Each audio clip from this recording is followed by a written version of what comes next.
کہ حکومت میں اتنا خم نہیں ہے کہ وہ ہماری شکایات کا یا ازالہ کر سکے یا نقصانات کی تلافی کر سکے۔ معاملہ بڑا سنجیدہ ہے۔ یہ مسئلہ کوئی ایک سیاسی جماعت کو منانے یا راضی کرنے کا نہیں،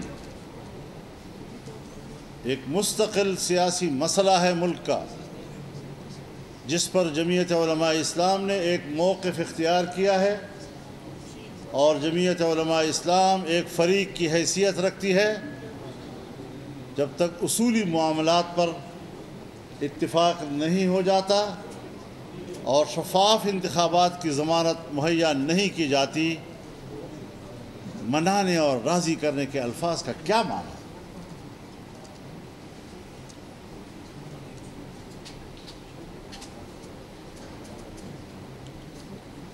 پی ٹی آئی کے وفود نے بھی رابطے کیے ہیں، مجلس شورا نے اس کا بھی جائزہ لیا۔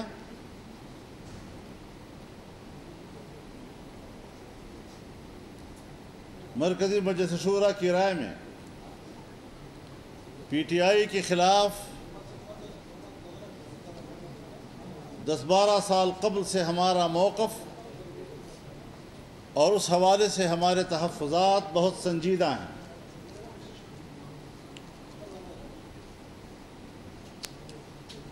اگر وہ ہم سے مذاکرات کرنا چاہتے ہیں، ہم خوش آمدید کہتے ہیں۔ ہم نے ابتدائی طور پر بھی ان پر واضح کر دیا تھا کہ اگر اختلافات دور کرنے ہیں یا ہمارے تحفظات دور کرنے ہیں، اس کے لیے مناسب اور موافق ماحول ترتیب دینے کے لیے ہم آمادہ ہیں، اور ہم نے آنے والے وقتوں کے لیے جن مثبت رویوں کا تعین کیا ہے، ہم آج بھی اپنے ان مثبت رویوں پر قائم ہیں، لیکن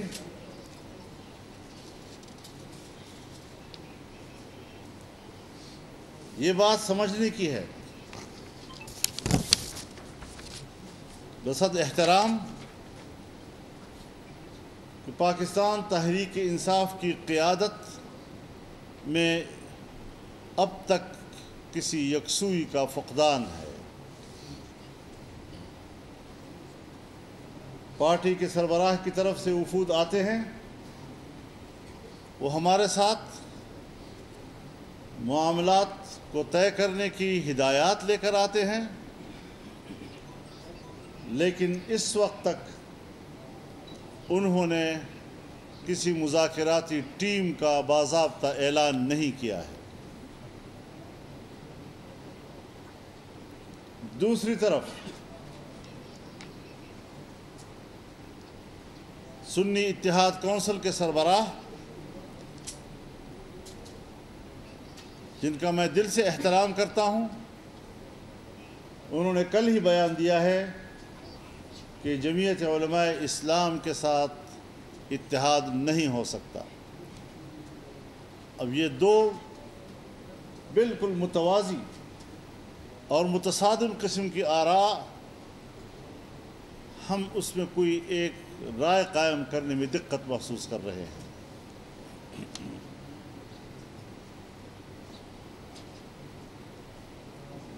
تاہم ایک بہتر سیاسی ماحول تشکیل دینے میں ہمیں کوئی ہچکچاہٹ نہیں ہے۔ سیاسی جماعت اختلافات کو طے کرنے کے لیے نہ مذاکرات کا انکار کرتی ہے اور نہ مسئلے کے حل کا انکار کرتی ہے۔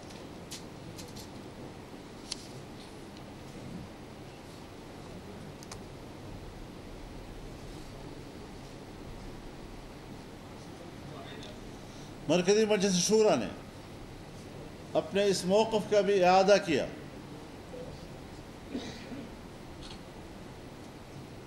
کہ آئین تمام اداروں کے دائرہ کار کا تعین کرتا ہے، بشمول افواج پاکستان کے، تمام ادارے اپنے دائرۂ کار سے وابستہ ہو جائیں، ملک اور قوم کے لیے اپنا کردار جو آئین متعین کرتا ہے ادا کرتے رہیں۔ ملک کی دفاع کا مسئلہ ہو، پوری قوم شانہ بشانہ کھڑی ہے،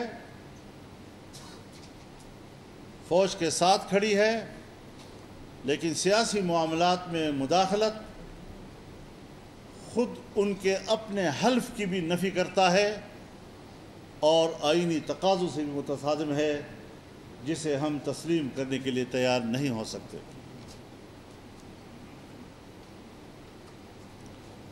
حال ہی میں جو انہوں نے عزم استحکام کے عنوان سے آپریشن کا اعلان کیا ہے، وہاں بھی یکسوئی نہیں پائی جا رہی۔ یقیناً عوام کے ذہن میں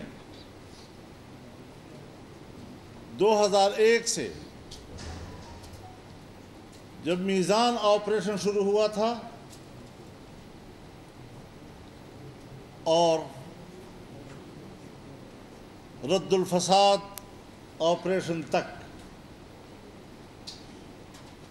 جتنے بھی آپریشنز ہوئے ہیں دہشت گردی کے خلاف، آج دہشت گردی کی شرح کیوں کر 2001 اور 2 سے 10 گنا زیادہ ہو گئی ہے۔ مرض بڑھتا گیا جوں جوں دوا۔ قوم کو اعتماد نہیں رہا ہے، پھر لوگ گھر بار کیوں چھوڑیں گے؟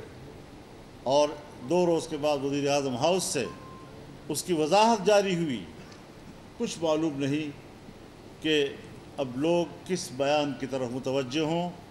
پورے ملک میں ایک اضطراب، 2 صوبوں میں خاص طور پر ایک اضطراب، عوام صبح و شام کنفیوز ہیں، غیر محفوظ ہیں، گھر سے باہر نکلتے ہیں، یقین نہیں ہوتا کہ ہم گھر واپس صحیح سلامت لوٹ سکیں گے یا نہیں۔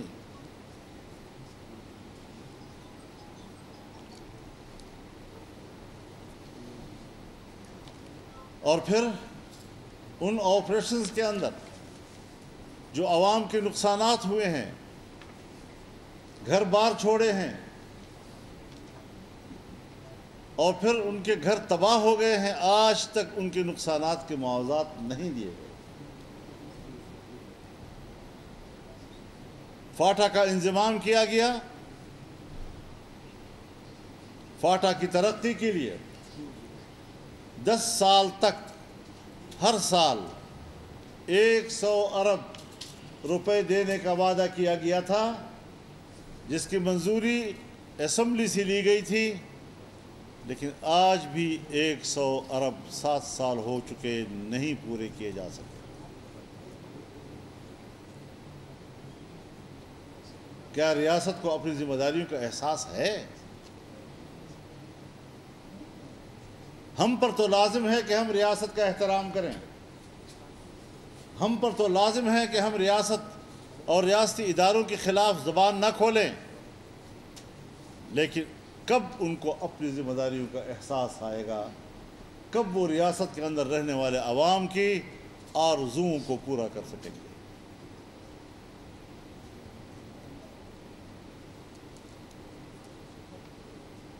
جمعیت علماء اسلام پاک چائنا تعلقات کی مکمل حمایت کرتی ہے، اس کو مضبوط سے مضبوط تر دیکھنا چاہتی ہے، ان کے استحکام اور دوام استحکام کی آرزومند ہے، لیکن ہم ابھی تک پاکستان میں سرمایہ کاری کے لیے چائنا کا اعتماد بحال نہیں کر سکے۔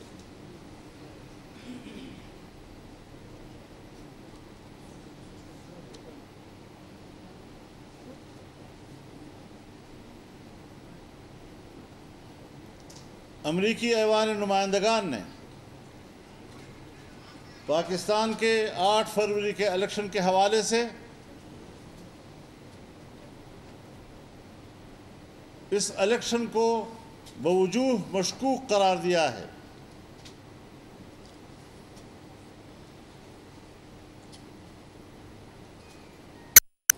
ہرچند کہ ہم یہ سمجھتے ہیں اور جمعیت علماء اسلام کی یہ واضح رائے ہے کہ امریکہ پاکستان کے معاملات سے دور رہے، اس پہ مداخلت کی ہم اجازت نہیں دیتے۔ تاہم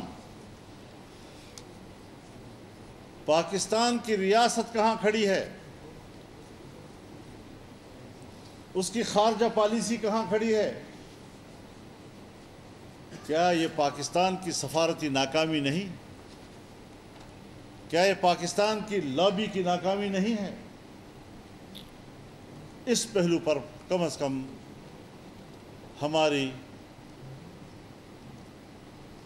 سفارتی اداروں کو بھی غور کرنا ہوگا اور ریاست کو بھی اس حوالے سے اپنے رویوں پہ نظر ثانی کرنی ہوگی۔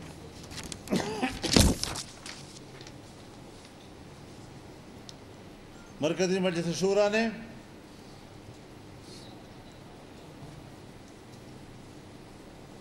کسی باضابطہ اتحاد میں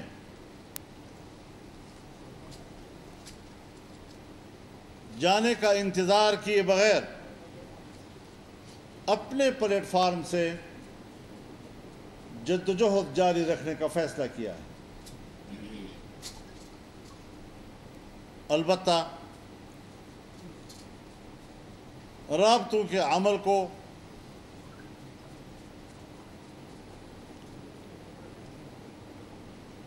مثبت اور سیاسی عمل تصور کیا جائے گا، اور اگر سیاسی جماعتوں کے درمیان باہمی تعاون کا ماحول پیدا ہو تو ہماری کوشش ہوگی کہ ہم اسے قابل عمل بنا سکیں۔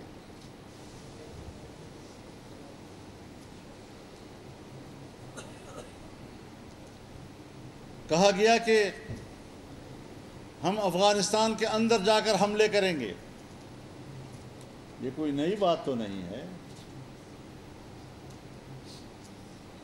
تم نے 9/11 کے فوراً بعد پاکستان کے اندر امریکیوں کو ہوائی اڈے دیے، تم نے اپنی فضائیں امریکیوں کے حوالے کی، 20 سال تک تم نے پاکستان کے ہوائی اڈوں سے امریکی جہازوں کو اڑنے کی اجازت اور اپنی فضاؤں سے گزر کر افغانستان میں بمباریوں کی اجازت دی۔ 20 سال تک افغانستان پر آپ کی سرزمین سے بمباریاں ہوتی رہیں، وہ نظر نہیں آ رہی۔ آج دہشت گردی کے عنوان سے پھر ایک بھڑک مارنے کی کوشش کر رہے ہو کہ ہم افغانستان میں جا کر کارروائی کریں گے، تو درون درچ کر دی کہ بیرون خانہ آئی۔ پاکستان کی دہشت گردی کو روکنے اور اس کے خاتمے میں تو تم ناکام ہو چکے ہو، اب جاتے ہو اپنی ناکامیوں پر پردہ ڈالنے کے لیے۔ اسلام آباد میں سربراہ JUIF مولانا فضل الرحمان اس وقت نیوز کانفرنس کر رہے ہیں۔ ان کا کہنا ہے کہ عزم استحکام آپریشن کے حوالے سے یکسوئی نہیں، شفاف انتخابات کی ضمانت کے بغیر منانے اور راضی کرنے کی کوئی وقت نہیں ہے۔ اسلام آباد میں اس وقت سربراہ JUI مولانا فضل الرحمان نیوز کانفرنس کر رہے ہیں۔ ان کا کہنا ہے کہ امریکی ایوان نمائندگان نے 8 فروری کے انتخابات کو مشکوک قرار دیا ہے۔ آپ کو بتا رہے ہیں اسلام آباد میں اس وقت یہ پریس کانفرنس جاری ہے۔ مولانا فضل الرحمان کا ملک میں ایک بار پھر نئے انتخابات کا ان کی جانب سے مطالبہ کیا گیا ہے، اور آپ کو بتائیں کہ 8 فروری کے انتخابات کسی صورت قبول نہیں ہے۔ مولانا فضل الرحمان کا کہنا ہے کہ 8 فروری کے جو انتخابات ہوئے وہ انہیں کسی صورت قبول نہیں ہے۔ جماعتوں کی روابط کا بھی جائزہ لیا۔ آپ کو بتا رہے ہیں کہ نئے انتخابات کا مطالبہ کر دیا گیا ہے ان کی جانب سے، اور انہوں نے کہا کہ اس حکومت میں اتنا دم خم نہیں ہے کہ ہماری شکایات کا ازالہ کیا جائے یا پھر جو ملکی معاملات ہیں ان کو سنبھالا جائے۔ PTI ہم سے مذاکرات کرنا چاہے تو انہیں خوش آمدید کہتے ہیں۔ جمروز ہے اور باجوڑ تک جائیں، وہاں پر بارڈر پر آباد پاکستانی آبادیوں پر وہ قدغنیں لگائی جا رہی ہیں کہ دنیا کے کسی ملک میں اس قسم کی قدغنیں نہیں ہیں۔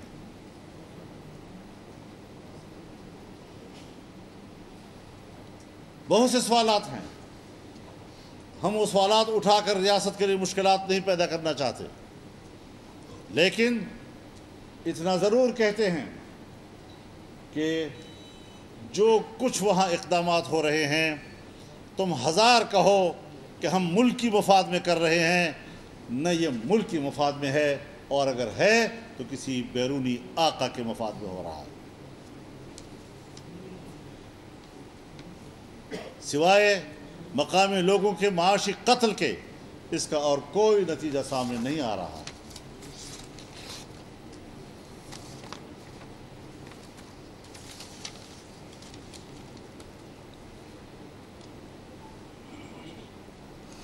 جمعیت علماء اسلام نے 5 اگست کو، جس روز انڈیا نے کشمیر پر قبضہ کیا اور اپنے آئین کے آرٹیکل 370 کو حذف کر کے کشمیر کی مستقل حیثیت کا خاتمہ کیا، ہم پورے ملک میں یوم سیاہ منائیں گے۔ جمعیت علماء اسلام نے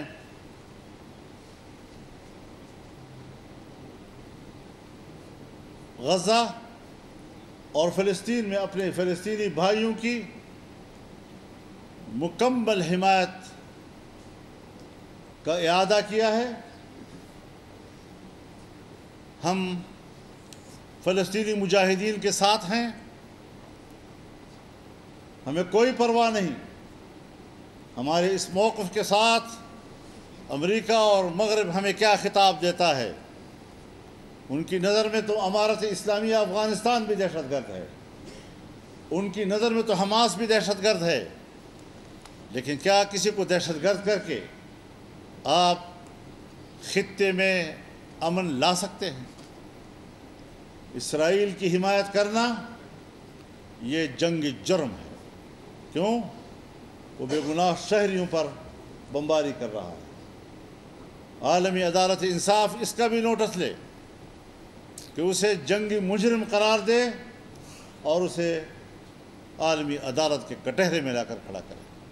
لیکن ساتھ ہی جمعیت علماء اسلام پاکستان کی حکومت ہو یا عالم اسلام، تمام حکومتوں کو جھنجھوڑنا چاہتی ہے کہ بحیثیت مسلمان آپ وہ فرض ادا نہیں کر رہے جو اسلام آپ کے اوپر لازم کر رہا ہے۔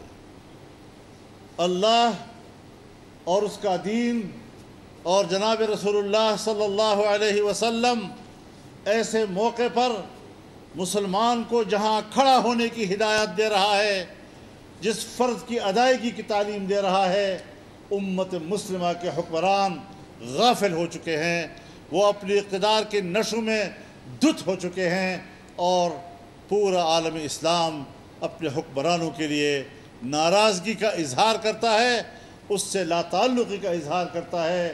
کم از کم اسلامی دنیا کے حکمران امت کے لیے ماں باپ کا کردار ادا کرتے اور آج ان کا سہارا بنتے، انہوں نے امت مسلمہ کو اور فلسطینی عوام کو بے سہارا چھوڑ دیا ہے۔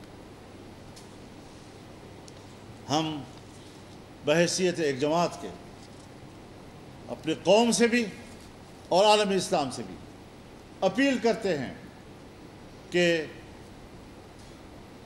جہاں ہم سیاسی حمایت کریں گے، جہاں ہم اخلاقی حمایت کریں گے، وہاں اس وقت ان حالات میں ان کی مالی مدد کرنا سب پر واجب ہے۔ بھرپور مالی مدد سے ان کو نوازا جائے تاکہ مشکل دن وہ آسانی سے گزار سکیں، ان بچوں کو کچھ کھلا سکیں، کسی کا علاج کر سکیں۔ نہ وہاں غذا کے لیے کچھ ہے، نہ وہاں دوا کے لیے کچھ ہے۔ اور ہم سبسکرائب کریں اور بیل دبائیں تاکہ کوئی خبر رہ نہ جائے۔